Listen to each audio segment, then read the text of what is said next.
Spain has the 13th largest economy by nominal GDP in the world, and 13th largest by purchasing power parity. The Spanish economy is the 4th largest in the European Union, and the 3rd largest in the Eurozone, based on nominal GDP statistics. In 2012, Spain was the 18th largest exporter in the world and the 16th largest importer.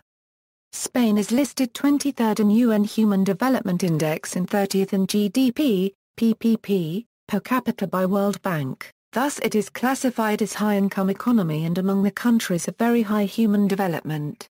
However, since the GFC, the Spanish economy's recent macroeconomic performance has been poor.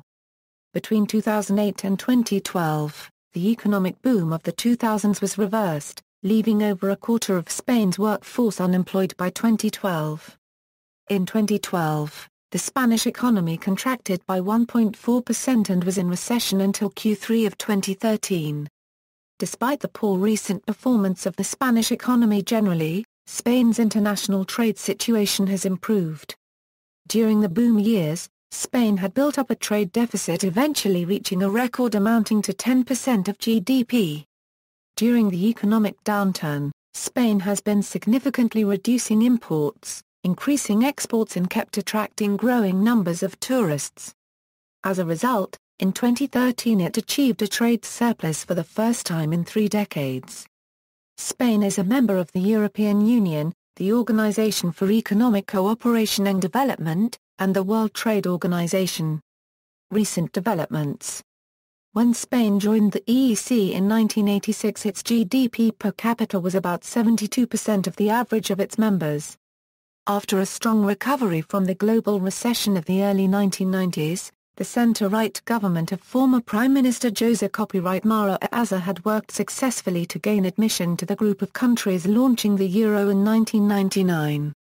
Due to its own economic development and the EU enlargements up to 28 members, by 2007 Spain had achieved a GDP per capita of 105% of EU's average, which placed it slightly ahead of Italy. 3 regions were included in the leading EU group exceeding 125% of the GDP per capita average level, Basque Country leading with Madrid and Navarre. According to calculations by the German newspaper Die Welt, Spain's economy had been on course to overtake countries like Germany in per capita income by 2011. Unemployment stood at 7.6% in October 2006, a rate that compared favorably to many other European countries, and especially with the early 1990s when it stood at over 20%. Perennial weak points of Spain's economy include high inflation, a large underground economy, and an education system, beside UK and the United States, which OECD reports place among the poorest for developed countries. In particular, growth during the period 1997 to 2007 was led by a property boom fed by historically low interest rates, massive rates of foreign investment and an immense surge in immigration. At its peak in 2007, construction had expanded to a massive 16% of the total gross domestic product of the country and 12% of total employment. During that time Spain built up a massive trade deficit, financed by larger economies in Northern Europe. Such capital inflows a euro including short-term speculative investment a euro was directed mostly to consumption and property rather than at long-term fixed assets such as manufacturing plants and the like. The downside of the real estate boom was a corresponding rise in the levels of personal debt. As prospective homeowners had struggled to meet asking prices, the average level of household debt tripled in less than a decade. This placed especially great pressure upon lower to middle-income groups. By 2005 the median ratio of indebtedness to income had grown to 125%, due primarily to expensive boom-time mortgages that now often exceed the value of the property. Noticeable progress continued until early 2008, when the global financial crisis burst Spain's property bubble. A European Commission forecast had predicted Spain would enter a recession by the end of 2008. According to Spain's economy minister, Spain faces its deepest recession in half a century. Spain's government forecast the unemployment rate would rise to 16% in 2009. The ESADE Business School predicted 20%. By 2013, Spain's GDP per capita had fallen back to 95% of EU's average. Growing reduction of European Union funds, capital contributions from the EU, which had contributed significantly to the economic empowerment of Spain since joining the EEC, decreased considerably in recent years due to the economic standardization in relation to other countries and the effects of the EU's enlargement. On the one hand, agricultural funds from the Common Agricultural Policy of the European Union are now spread across more countries. On the other hand, the structural and cohesion funds have declined due to the Spanish economic success and due to the incorporation of less developed countries, lowering the average income per capita, so that Spanish regions which were considered to be relatively less developed, are now in the European average or even above it. Spain has gradually become a net contributor of funds for less developed countries of the Union as opposed to receiving funds. 2008 Euro 2013 economic and financial crisis. Spain continued on the path of economic growth when the ruling party changed in 2004, maintaining robust GDP growth during the first term of Prime Minister José Copyright Luis Rodríguez Zapatero, even though some fundamental problems in the Spanish economy were now becoming clearly evident.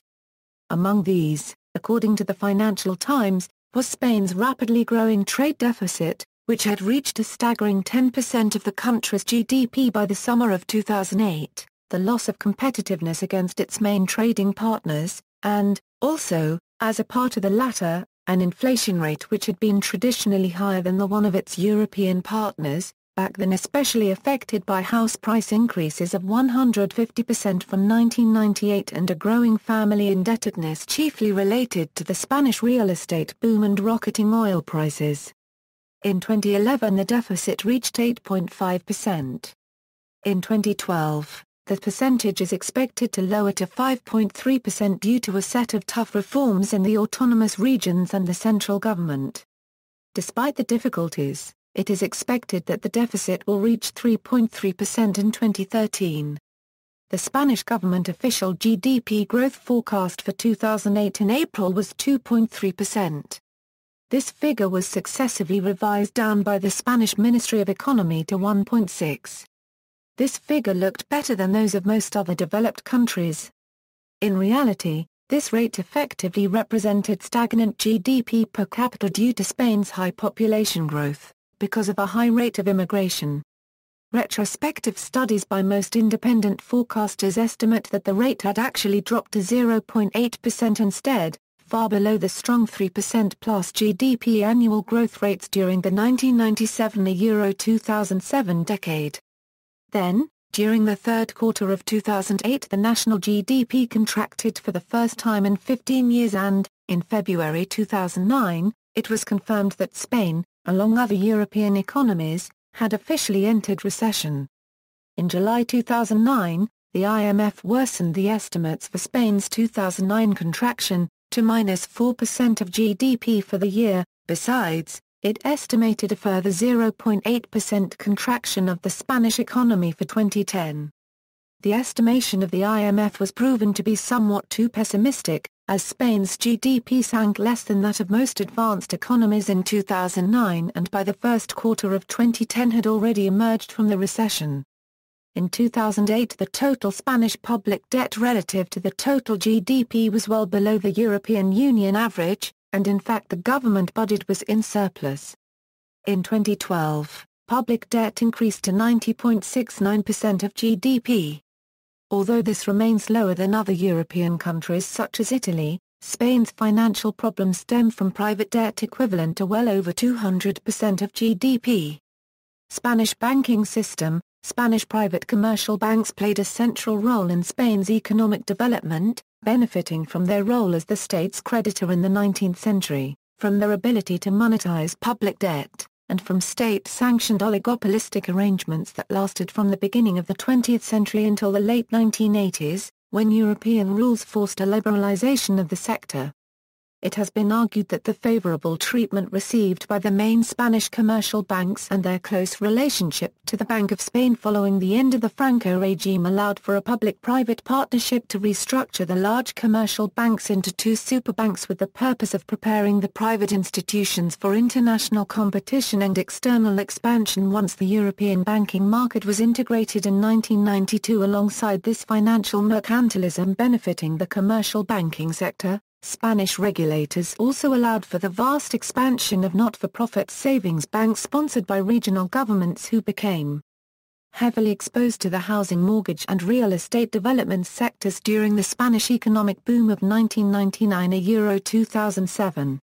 Prior to 2010, the Spanish banking system was credited as one of the most solid of all Western banking systems in coping with the ongoing worldwide liquidity crisis, thanks to the country's conservative banking rules and practices. Banks were required to have high capital provisions and to demand various guarantees and securities from intending borrowers. This allowed the banks, particularly the geographically and industrially diversified large banks like BBVA and Santander, to weather the real estate deflation better than expected. Indeed, Spain's large commercial banks have been able to capitalize on their strong position to buy up distressed banking assets elsewhere in Europe and in the United States. Nevertheless, with the unprecedented crisis of the country's housing crisis, smaller local savings banks that representing a little portion of banking system, are known to have delayed the registering of bad loans, especially those backed by houses and land, to avoid declaring losses. This has occurred despite the fact that these credits are backed by the borrower's present and future assets. CCM is still the only local savings bank to have suffered a run by depositors. The central bank Banco de España plus or minus forcibly took over CCM to prevent its financial collapse. The international accounting firm, PricewaterhouseCoopers, estimated an imbalance between CCM's assets and debts of $3,500 million, not counting the industrial corporation. There were errors leading to the present situation. On May 22, 2010, the Banco de España plus or minus took over another Qajar Sur, as part of a national program to put the country's smaller banks on a firm financial basis. In early June 2012, Spain requested European funding of $100 billion to recapitalize Spanish banks that need it. It is not a rescue, because a real rescue would reach 10 or 12 times that amount. In return for aid, there will be no tax or macroeconomic conditions. The interest from the loan would pay the banks themselves. This plan will be overseen by the IMF, which would not place any money. According to the statement of European Ministers of Finance, the Eurogroup will closely monitor the correction of economic imbalances. The news of funding led to a rise in risk premiums Spanish to very high levels and a strong fall of the stock exchange in Madrid in June and July 2012. It was definitely an overreaction of the markets, according to what rightly stated by the Spanish economy minister. It almost certainly will come some very strong reactions from the markets. Nevertheless, in the medium term, despite all these financial reactions must moderate and the economic performance of Spain and Europe should return to normal and growth. The euro debt crisis. In the first weeks of 2010, renewed anxiety about the excessive levels of debt in some EU countries and, more generally, about the health of the euro has spread from Ireland and Greece to Portugal, and to a lesser extent in Spain and Italy. Many economists recommended a battery of policies to control the surging public debt caused by the recessionary collapse of tax revenues, combining drastic austerity measures with higher taxes. Some senior German policymakers went as far as to say that emergency bailouts should include harsh penalties to EU aid recipients such as Greece. It has been noted that the Spanish government budget was in surplus in the years immediately before the GFC and that its debt was not considered excessive. At the beginning of 2010, Spain's public debt as a percentage of GDP was still less than those of Britain, France or Germany. However, commentators pointed out that Spain's recovery was fragile, that the public debt was growing quickly, that troubled regional banks may need large bailouts, growth prospects were poor and therefore limiting revenue, and that the central government has limited control over the spending of the regional governments. Under the structure of shared governmental responsibilities that has evolved since 1975, much responsibility for spending had been given back to the regions. The central government found itself in the difficult position of trying to gain support for unpopular spending cuts from the recalcitrant regional governments. On May 23, 2010, the government announced further austerity measures, consolidating the ambitious plans announced in January. As of September 2011, Spanish banks hold a record high of over 142 billion of Spanish national bonds. December 2011 bond auctions are very likely to be covered according to J.P. Morgan Chase. Till Q2 2012, Spanish banks were allowed to report real estate-related assets in higher non-market price by regulators. Investors who bought into such banks must be aware. Such Spain houses cannot sell at land value on book after being vacant over years. Employment crisis. Employment is a long-time weakness of the Spanish economy. In the current general frame, the structural unemployment rate is 18%. After having completed large improvements over the second half of the 1990s and during the 2000s, which put a few regions on the brink of full employment, Spain suffered a severe setback from October 2008, when it saw its unemployment rate surging to 1996 levels. During the period October 2007 to October 2008, Spain had its unemployment rate climbing 37%, exceeding the unemployment surge of past economic crises like 1993. In particular, during the month of October 2008, Spain feared its worst unemployment rise ever recorded and, so far, the country is suffering a big unemployment crisis. By July 2009, it had shed 1.2 million jobs in 1 year. Spain's unemployment rate hit 17.4% at the end of March, with 2 million people losing their jobs. With the oversized building and housing-related industries contributing greatly to the rising unemployment numbers. In this same month, Spain had over 4 million people unemployed, an especially shocking figure even for a country which had become used to grim unemployment data. Since 2009, thousands of established immigrants began to leave, although some that did continued to maintain homes in Spain due to poor conditions in their country of origin. In May 2012 began a radical labor reform that make more flexible labor market and facilitates layoffs. According to the Minister for Employment and Social Security, Fatima bar equal or more than plus or minus is, reforms and adjustments made by the Spanish government are beginning to create a situation of economic growth, creating jobs, while measures of rationalization and austerity in public spending, will show growth employment in the coming months. By the second quarter of 2014, the Spanish economy had reversed the tendency and started creating jobs for the first time since 2008. The second quarter reversal was sudden and extraordinary considering that the number of jobs created set an absolute positive record since such quarterly employment statistics are maintained. Labor reform seems to have played an important role. One piece of evidence is that Spain is creating jobs at lower rates of GDP growth than before. In previous cycles, employment rose when growth hit 2%, this time the gain came during a year when GDP expanded by just 1.2%. Prices. Due to the lack of own resources, Spain has to import all of its fossil fuels. In a scenario of record prices, this means adding much pressure to the inflation rate. In June 2008, the inflation rate reached a 13-year high at 5.00%. Then, with the dramatic decrease of oil prices that took place in the second half of 2008 plus the manifest bursting of the real estate bubble, concerns quickly shifted over to the risk of deflation, as Spain recorded in January 2009 its lowest inflation rate in 40 years, followed shortly afterwards, in March 2009 by a negative inflation rate for the first time since the gathering of these statistics started. Economic strengths. Since the 1990s, some Spanish companies have gained multinational status, often expanding their activities in culturally close Latin America. Spain is the second biggest foreign investor there, after the United States. Spanish companies too have expanded into Asia, especially China and India. This early global expansion is a competitive advantage over its competitors and European neighbors. The reason may primarily due to the booming interest towards Spanish language and culture in Asia and Africa, but also a corporate culture that learned to take risks in unstable markets. Spanish companies invested in fields like renewable energy commercialization, technology companies like Telefónica, Abango, Mondragon Corporation, Movistar, Gamesa, Hisdesat, Indra, train manufacturers like CAF, Tallo, global corporations such as the textile company Inditex, petroleum companies like Repsol and Infrastructure, with 6 of the 10 biggest international construction firms specializing in transport being Spanish, like Ferrovial, Acciona, ACS, OHL and FCC.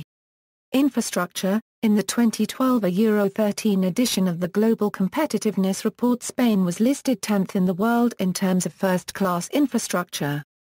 It is the 5th EU country with best infrastructure and ahead of countries like Japan or the United States. In particular, the country is a leader in the field of high-speed rail, having developed the second-longest network in the world and leading high-speed projects with Spanish technology around the world. The Spanish infrastructure concession companies lead 262 transport infrastructure worldwide, representing 36% of the total, according to the latest rankings compiled by the publication Public Works Financing.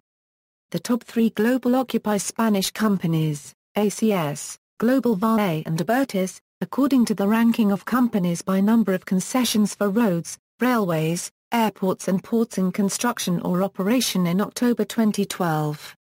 Considering the investment, the first world infrastructure concessionaire is Ferrovial Sintra, with €72,000 million, followed closely by ACS, with €70,200 million. Among the top 10 in the world are also the Spanish SACA, FCC and Global Valle and OHL. During 2013, Spanish civil engineering companies signed contracts around the world for a total of €40 billion, setting a new record for the national industry. The port of Valencia in Spain is the busiest seaport in the Mediterranean basin, 5th busiest in Europe and 30th busiest in the world. There are 4 other Spanish ports in the ranking of the top 100 busiest world seaports. As a result, Spain is tied with Japan in the 3rd position of countries leading this ranking. Exports grow steadily. During the boom years, Spain had built up a trade deficit eventually amounting a record equivalent to 10% of GDP. During the economic downturn, Spain reduced significantly imports due to domestic consumption shrinking while despite the global slowdown it has been increasing exports and kept attracting growing numbers of tourists. Spanish exports grew by 4.2% in 2013, the highest rate in the European Union. As a result, in 2013 Spain achieved a trade surplus for the first time in 3 decades. Export growth was driven by capital goods and the automotive sector and is forecast to reach a surplus equivalent to 2.5% of GDP in 2014. Sectors of the economy. Tourism. During the last 4 decades, Spain's foreign tourist industry has grown into the 2nd biggest in the world and was worth approximately €40 billion, about 5% of GDP, in 2006. The total value of foreign and domestic tourism came to nearly 11% of the country's GDP and provided employment for about 2 million people. In August 2012, Spain beat its own record of monthly arrivals, having registered 7.9 million visitors. By 2013, Spain was the 3rd most visited country in the world. It was visited by 60.6 million tourists. The headquarters of the World Tourism Organization are located in Madrid, Spain. Automotive industry. The automotive industry in Spain is a large employer in the country, employing 9% of the total workforce in 2009 and contributing to 3.3% of the Spanish GDP, despite the decline due to the economic recession over the past few years. In 2009, Spain was in the top 10 of the largest automobile producers countries in the world. Apart from its domestic brand Seat, which is the major contributor to the automotive sector of the country, many suppliers and foreign car and truck makers are like Volkswagen, Nissan, Daimler Mercedes-Benz, Ford, Renault, GM Opel, PSA Peugeot Citroën or Iveco Euro have major facilities and plants in Spain developing and producing vehicles and components both for the domestic and export markets. In 2008 the contribution of the automobile industry rose up to 18% of the country's total exports, becoming the second most exported industry. Energy. In 2008, Spanish electricity consumption was an average of 6,523 kilowatt-hours per person. Spanish electricity usage constituted 88% of the EU15 average, and 73% of the OECD average. Spain is one of the world leaders in renewable energies, both as a producer of renewable energy itself and as an exporter of such technology. In 2013 it became the first country ever in the world to have wind power as its main source of energy. References and notes. External links: Spanish Banks Review, Comprehensive Current and Historical Economic Data, Statistical Resources, Banco de España +or-A. Features the latest and in-depth statistics, Statistical Institute of Andalusia, National Institute of Statistics, Statistical Institute of Catalonia, Statistical Institute of Galicia, OECD Spain country website and OECD Economic Survey of Spain, World Bank Summary Trade Statistics Spain 2012. Further reading, article, Investing in Spain by Nicolas Vardia Euro September 2006. A Global Investors Discussion of Spain's Economic Boom. The Pain in Spain. On May Day, nearly 1 in 5 are jobless by Andra Copyright S. Keller, The Christian Science Monitor, May 1, 2009, Alternatives to Fiscal Austerity in Spain from the Center for Economic and Policy Research, July 2010, O'Neill, Michael F. McGee-Tygan, Gerard, Spanish Biotechnology, Anyone for PYMEs. Drug Discovery Today, News and Comment 1078 Euro 1081, doi, 10.1016 per second 1359-6446, 05, 03549X, ISNA 1359-6446 The Catalan Economy in the European Context.